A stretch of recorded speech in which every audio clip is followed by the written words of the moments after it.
Setuju gak nih Om kalau ada statement kalau white label itu ngerusak pasar lokal? Itu pasti lah. Setuju berarti? Setuju banget. Setuju. Jadi tadi mungkin ada beberapa cuplikan yang udah aku suguhkan, mungkin sedikit gambaran buat kalian betapa bahayanya dan mengancamnya untuk ekonomi negara kita produk-produk white label.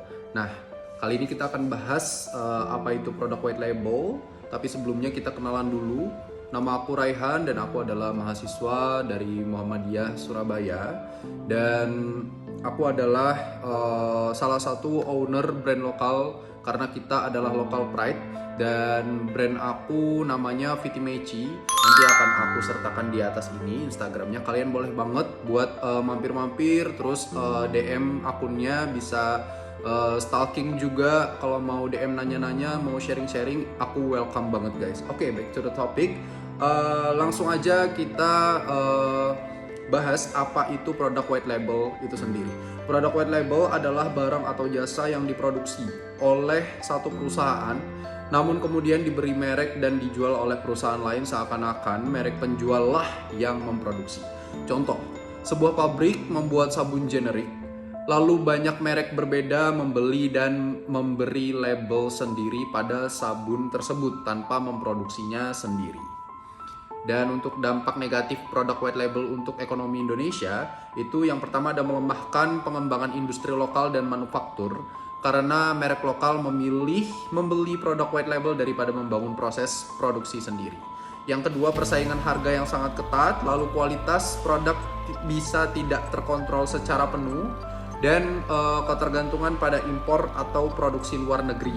Dan yang terakhir, mengurangi insentif bagi inovasi merek lokal karena cukup rebadging aja produk yang sudah ada, bukan menciptakan produk baru atau riset sendiri.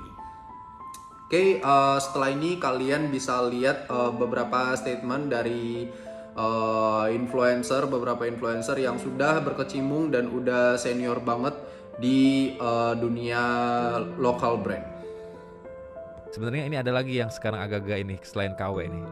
Itu adalah white label. Ngaku brand lokal padahal white label dari luar negeri. Oke guys, kalian tahu kasus ini gak? Nah, jadi kasus ini tuh lagi rame banget di industri fashion. Kalau menurut saya Om ya, white label itu ngerusak dari hulu ke hilir. Pertama, contohnya dari garment tekstil nggak dapet. Dari satu itu garment aja ada berapa divisi. Itu udah banyak ngepotong itu. Kalau white label kan udah nge-cut itu semua. Cuman kalau lo tadi bilang white label itu ngerusak, gua orang yang bilang paling setuju gitu. Serius? Serius lah. Nah, yang dapat disimpulkan dari beberapa cuplikan, lalu sedikit informasi mengenai dampak negatif dari white label, dapat kita simpulkan bahwa produk white label adalah barang yang diproduksi satu perusahaan dan dijual dengan merek lain tanpa proses produksi sendiri.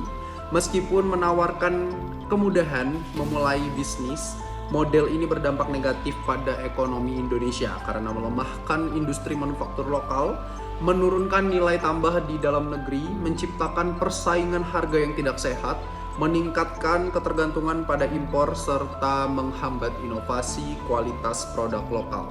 So, bagaimana pendapat kalian? Masih mau menggunakan produk-produk yang dari white label, atau jangan-jangan kalian sendiri pelaku bisnis dari white label?